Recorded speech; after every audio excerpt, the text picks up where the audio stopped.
to the show. We talk the lowdown, Hmm. where we talk all Apple tech. All right.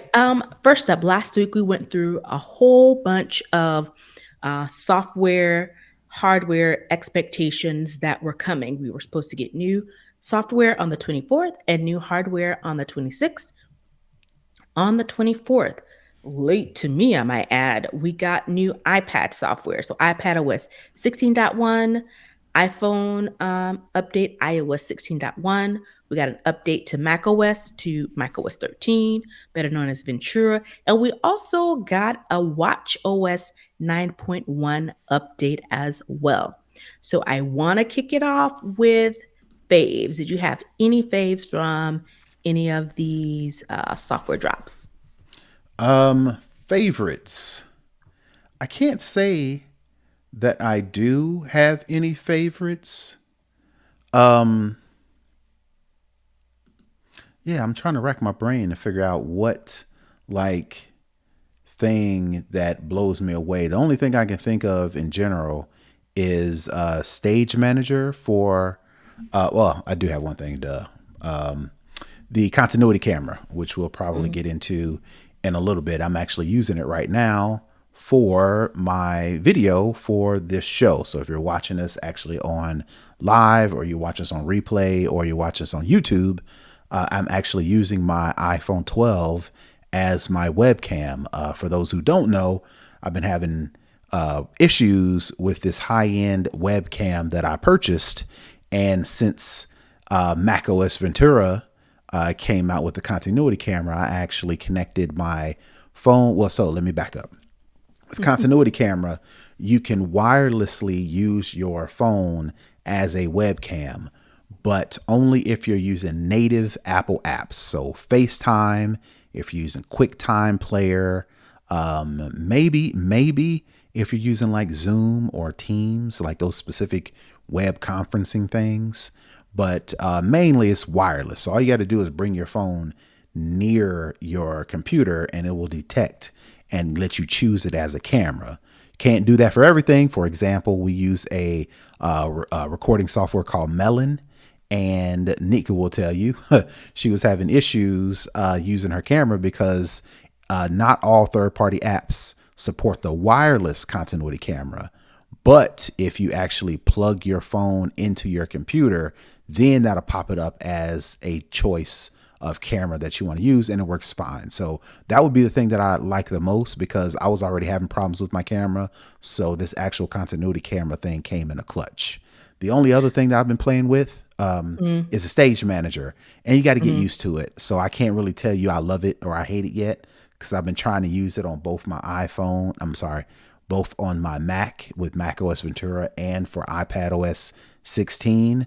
And it takes some getting used to, specifically on the iPad. So I'm still playing around with it. I don't have any thoughts yet, but I can definitely see somebody that uses their iPad all the time and uses it for a multitude of things. Once they get the hang of it, that'll probably be the most standoutest feature. Yeah, I don't really have any faves either. Mine fall into the meh category. So, as Terrence mentioned, the continuity camera. This was something that I was super excited about. I was like, yes, because I too am in the market for a new webcam because I currently use a Logitech, what is it, 922 Pro, which is Hmm. pretty good, but it wasn't as crisp as I would like. So I was like, until I decided if I want to spend another $700 on a new camera, I was like, let me give this iPhone as a webcam a try. I too am using my old iPhone 12, and I was trying to set it up today. And my thing was, you're just supposed to bring it close to, and it Hmm. picks it up. Well, sure enough, it picked it up, but it would not work with our third party software. Hmm. I even plugged it in Oh, and it still did not work. oh But what was wow. funny was when I did my iPhone 14, Mm. it saw it. Okay. The Melon app saw it wirelessly, Oh, okay. All right. and then it stopped. And so I was like, what the hell? So I was like, I powered down both phones, I Mm-hmm. powered down and restarted the laptop. And I am currently using my iPhone 12 Pro as my webcam wirelessly. So I don't have it Oh. connected. Oh wow. And So maybe I should it's yank working. mine out, but I'm not going to do that. Yeah. And I was like, I don't know if it was just I don't know if it just needed to reset because the iPhone 12 Pro was just in a box and I just did the Mm-hmm. update. I made sure it was fully charged. But yeah, for even when I plugged it in, it didn't recognize it on the third party app, which was strange because the 14 popped up immediately. And I was like, oh, that's interesting. And Mm-hmm. then when I tried to switch back to the 12, and the 12 wasn't showing up and I was like, well, let me go back to the 14, and the 14 Mm-hmm. wouldn't show up. So I don't know if it was, glitchy. If it's not an if, it was super glitchy, but Mm-hmm. now it's up and running wirelessly without any issue. So again, glitchy. And we talked about this earlier on DTNS earlier this week. It seems to me that a lot of the stuff that Apple lately has been dropping, they've been dropping glitchy things, which is Mm-hmm. very uncommon for Apple. Mm-hmm. Take Mm-hmm. Stage Manager, which was highly touted. Normally, Apple just turns on stuff. It's like, this is what we got and we're giving it to you. If you don't like it, you can turn it off. But Stage Manager was by default turned off. You have Mm-hmm. to go in and turn it Mm-hmm. on Mm-hmm. your Mac and on your iPad. And that's one of the things that's really not heard of on Apple. Like I said, we got this new feature. We've talked so much about it. We've amped it up. We've publicized it. And you're going to get it whether you want it. If you don't want it, you have to turn it off. Not Mm-hmm. with Stage Manager. Now, for me, Stage Manager, I mean, I see the tabs. I've been able to kind of click through on both my Mac and on my iPad, and I haven't had any problems. It just kind of like hovers on the side and you just kind of Mm-hmm. touch it and it just kind of like brings up whatever the app is to the center screen, and you can Mm-hmm. adjust the size of Mm-hmm. the image that or the app that's on stage. I'll say it that way. So Mm-hmm. it's I thought it would be more. I thought it would be I well, thought with it the would be like, I'm here. And well it's with just the like, eh. probably not so much on the Mac, but on the iPad, the ability to resize and reposition the windows was something that I can definitely see people enjoying, because the previous way to multitask was you had to bring the app in and then it sat over to the side, and then you can kind of make that little side view grow, and then you can swap them. But that wasn't that was it. With this Mhm. stage manager, there's like a little indicator on the lower right hand side to where you can swipe that up and it'll make it bigger or smaller. You can bring other things in and move them around. So you can kind of like curate your space that you're going to be working on. So I can definitely see that as a positive. My guess is, who out there uses their iPad enough to where they're really going to take advantage of that? I'm not that type of person, so I only will probably play around with it, when I'm in a jam. Like, for instance, if I have to edit something for the show, and I got to copy and paste and bring over, and that, and, trying to swipe through the different screens may be Right. easier, but I don't use it like that all the time. So I can't tell you whether this is going to be a hit or not, because I don't use my iPad enough to where I'm in multiple things all at the same time to where I'm like, this is what I've been waiting for. Yeah.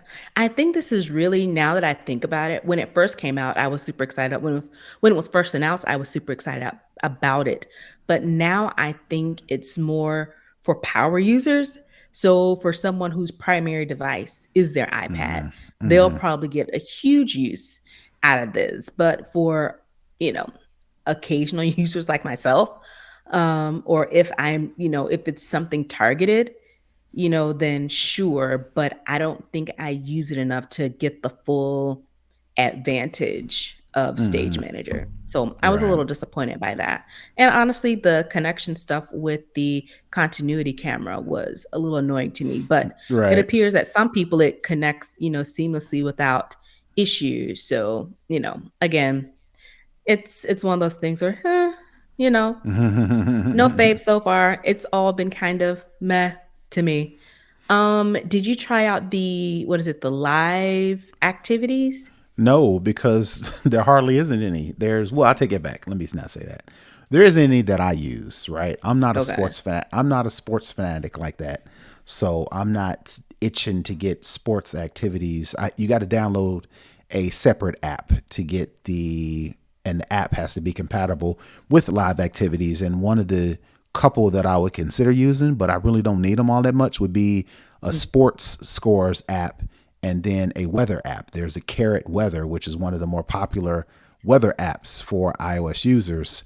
And I don't be checking weather that much like that. So I would have to actually go out of my way to find a app just to right now anyway. Of course, it's probably going to change quick, fast, in a hurry within the next couple of weeks to where everybody and their mama will have a live activity. But as of right now, there aren't that many options to where it just works into my daily usage or workflow. So I haven't really tried it out yet. Now, since me being a tech guy, since everybody will probably say, hey, what's live activity? What's Since your you are the thoughts? tech Yeah. guy, right? I probably will have to go out of my way to actually at least try it out. But Yeah. I haven't been compelled to do so yet, and because there hasn't been an app or a service that I use on a regular that jumps out at me. It's like, oh, this is what I need to use it for. So, but Right. we shall see as more and more apps actually use it. And there's, like I said, there hardly isn't any there isn't any native apps that use it because you're looking for additional information, like from different services, and Apple is all native, so it kind of works in Yeah. and of itself in its own ecosystem. But like I said, as more and more apps come, I'll definitely try it out a little bit more. Yeah, and I'm really surprised. Typically, when Apple comes out with a new OS, whether it be for your iPad or from your phone or for your MacBook, people's apps are already ready to go. That's why they get the betas so they can go ahead and prep their apps. So it's really interesting where we are right now, where apps, they don't have the compatibility for the new features ready to go you know day one of the release. So I don't know if it's just a shift in culture, or if people just don't have the time to kind of keep up, or if it's not that high on their roadmap. So it's just very interesting that in old Apple days, as soon as the new OS dropped, people's apps were ready to go. You start seeing all these notifications that you need to update your app, update your app, update your app. Right. Yeah. So No. Yeah, I definitely haven't seen that, but I did a quick look at all the apps that support live activities, and I just mhm, do a quick list. There's one called Slopes, where if you're skiing and snowboarding, snowboarding, live activities can track customizable stats along with information about who else is riding at the resort. I don't ski like that.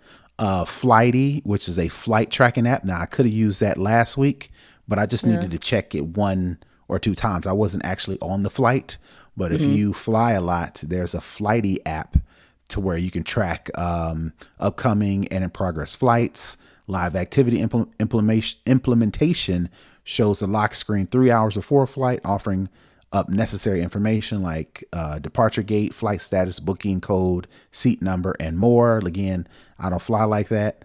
Landscape, there is a app to where if you're doing a lot of mountaineering and climbing, you can check elevation graphs, total distance, and more. I don't mountain climb like that. Forest is a time management app that shows the countdown times, the lock screen, so you can So I've see used that before. Forest. Hmm. Which one? Okay. Forest, So yeah. it says where you can grow a tree by focusing on a singular task, such as studying without otherwise using your device. Okay, got you. And then yeah, I don't really. I I tend to not turn anything on when I'm focusing on one thing. I'm pretty good about focusing on one thing, so I haven't really Mm, needed something to do that. And then the last one I can see is Carrot Weather, like I mentioned, where you see if it's mm, raining. But you like, I really don't check weather like that. So all that to say, there are some things out there.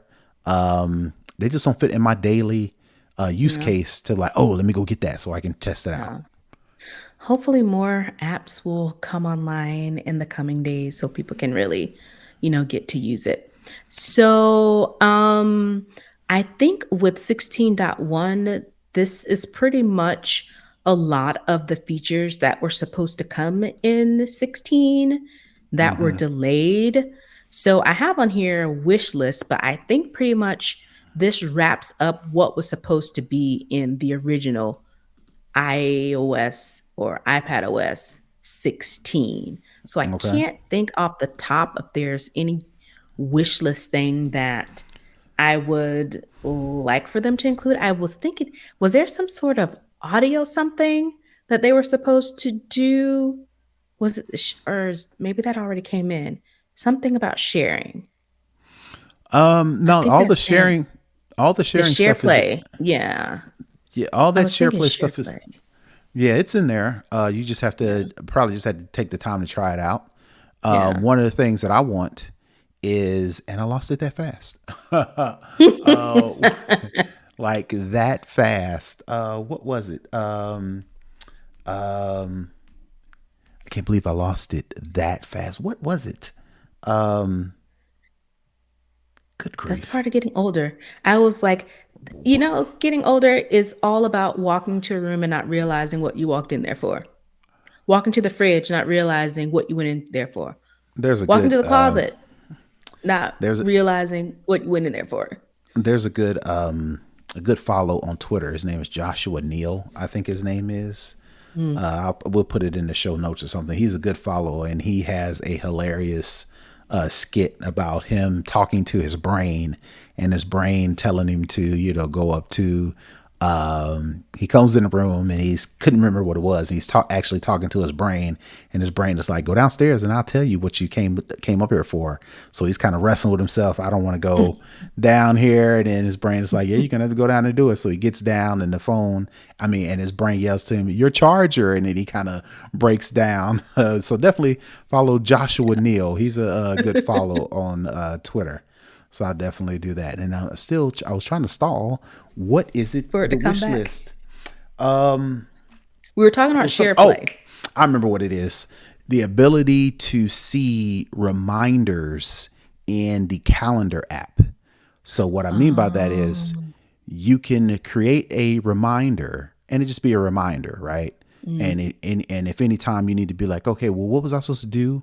You go into the reminder, like shopping list, task list, things mhm. like that. But if you put a date on the reminder, like remind me to do this By this day date. at this time, I want to be able to be in my calendar and looking through my schedule and see those reminders in the calendar. So I don't understand why they can't do that. Why maybe I need to talk to somebody, somebody at Apple. Do reminders show up in the dynamic island? I don't know. I don't really use reminders that much. Nope, Um, they just show up as notifications when they come up. But I want to be it would be looking in cool my for them to be. calendar. It would be cool. Yeah, it would be cool if they came up in the island as well. Yep. Nope. So yeah, that's my main thing that would help me out a lot as far as productivity, to be able to, because I'm very detailed. When we kind of talked Mm, about it in the pre-show about putting calendar events and putting all these details in calendars, and also mm, using reminders, whether it be the reminders app or another third party. Like I said, if it ain't in my phone and if I can't look at it, it don't exist. So I'm pretty right. particular when it comes to putting dates, putting days, hashtags, all the information in a reminder to remind me of what I need to do.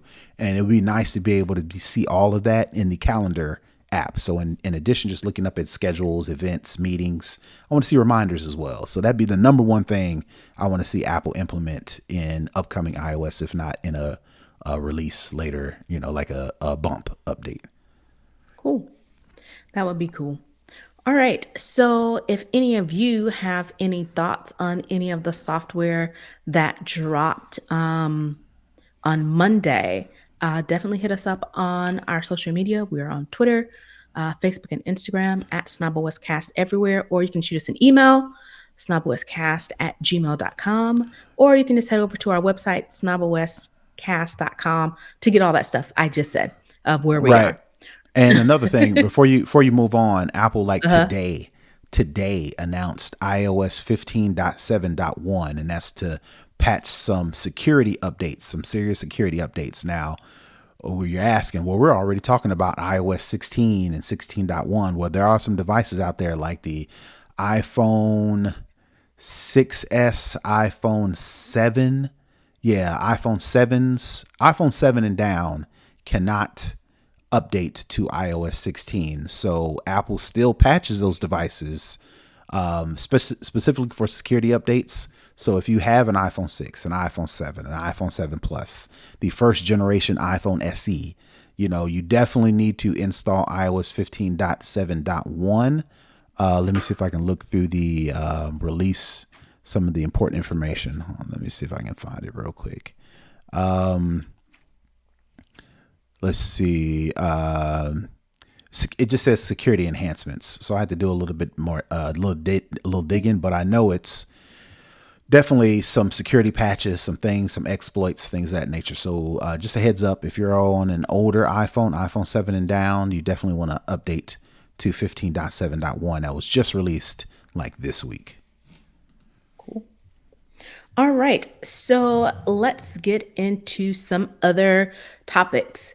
The future of iPhones. That future is going to look a little bit different because of a ruling in the UK. So, in the future, all iPhones will get the USB C connection.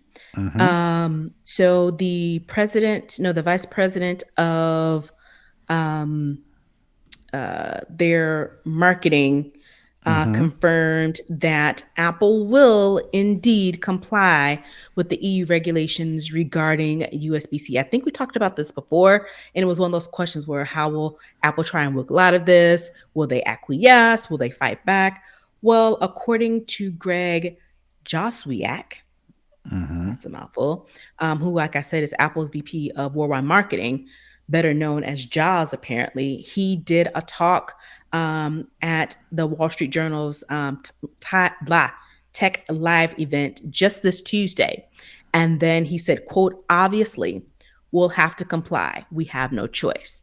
So it was definitely something that Apple, I don't think, wanted to do, but they have said that they will do it, and this plan will force Apple, and not only Apple, but all other electronics producers to have to use USB-C connections by the end of 2024. So I suspect the iPhone 15 for next year. I don't know if they'll do it early, but probably not because that's probably already in the process. It's probably already gone through design. So the earliest I could probably see USB C connections on iPhone will probably be iPhone 16 or whatever they're going to call it, which will put them, up on the deadline of the end of 2024, because typically Apple announces new phones, sometimes in spring, sometimes in the fall, but somewhere I'm thinking, because they're going to have to make this change, you know the iPhone 16 probably will be a third quarter, what is this, no, fourth quarter release of uh, of iPhone with these new USB-C connections, well, ports. And they So said by the end of 2024. So yeah, so yeah. definitely the iPhone 15 will still be a Lightning Yes. connection, and then the iPhone 16 will be USB C, because I don't know why Apple is waiting so long to switch to USB C for their Especially when you got the iPhones iPad specifically. Pros. When you got Yeah. the iPads that are USB C, you've got Macs that are USB C. The only things that are not USB C are the iPhones and the AirPods. Those are, and Apple Pencil, the first generation Apple Pencil that doesn't magnetically charge. That Right. still takes a Lightning, which a lot of people gave the new iPad Pro and the iPad Air grief, because specifically the first generation iPad, not the first generation, the 10th generation iPad Generation. supports the first generation Apple Pencil, but the 10th generation iPad is USB C. So you need to buy another dongle in order to charge up your Apple Pencil, which is Lightning, to your iPad, which is USB C. So that's just ridiculous, right? You already have So, this pencil hanging out the port. Now you have right, to have this pencil hanging out the port with an adapter, which is right, insane to me.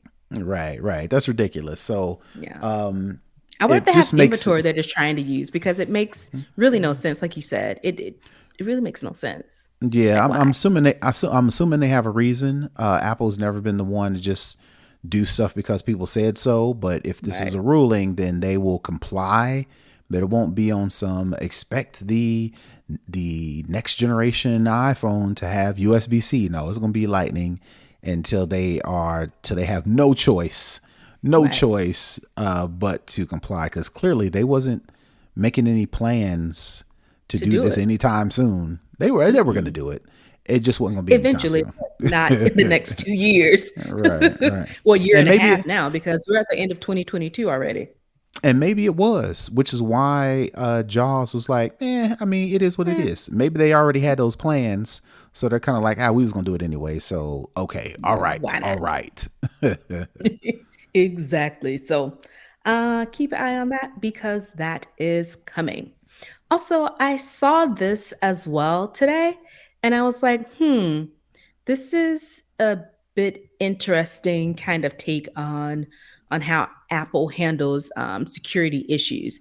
So, they, meaning Apple, has now launched a dedicated site specifically for security issues, and it's called Apple Security Research.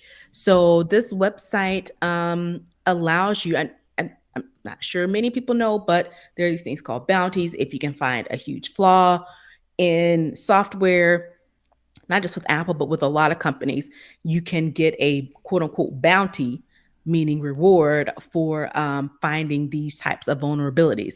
So Apple says that this website will allow them to give a faster response to security bugs, and also that this site is specifically dedicated to that, which will allow people to report security issues, and also a place where people can go to find specific issues related to security for iPhone and Apple devices.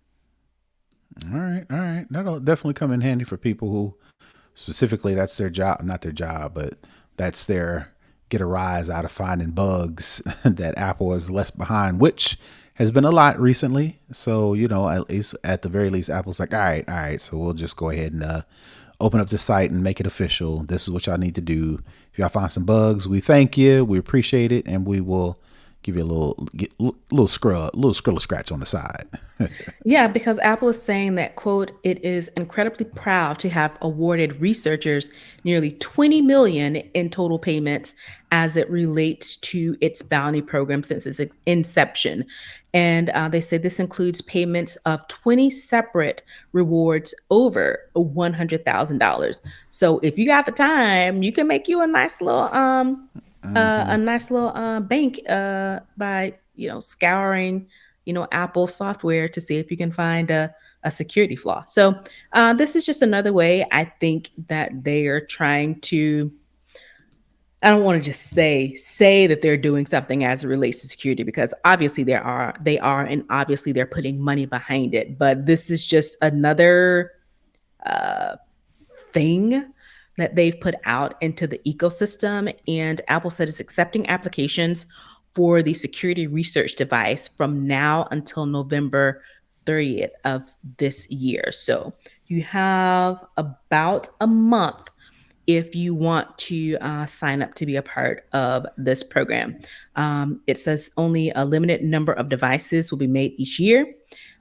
So the requirements will be quite stringent for applicants. So go, if you're into this, definitely we'll put the link in the show notes. Go and check it out to see if this is something that you may want to get in on, just knowing that it will, have a little rigor behind who is going to be accepted into this research program. So if you down to make some money, go and look into it, possibly sign up. Next up on the docket for the lowdown. So, I don't know if people are truly interested in this. Myself, not so much. But hey, there's what's the saying? A screw for everybody, a screw for every cap, a lid for every bowl, something like that. Mm-hmm. Um, Apple is launching an iCloud web beta. So the iCloud interface has been redesigned, and it's going to go out for beta testing. And when you go to iCloud.com, you'll see, hey, try the new cloud iCloud that's coming.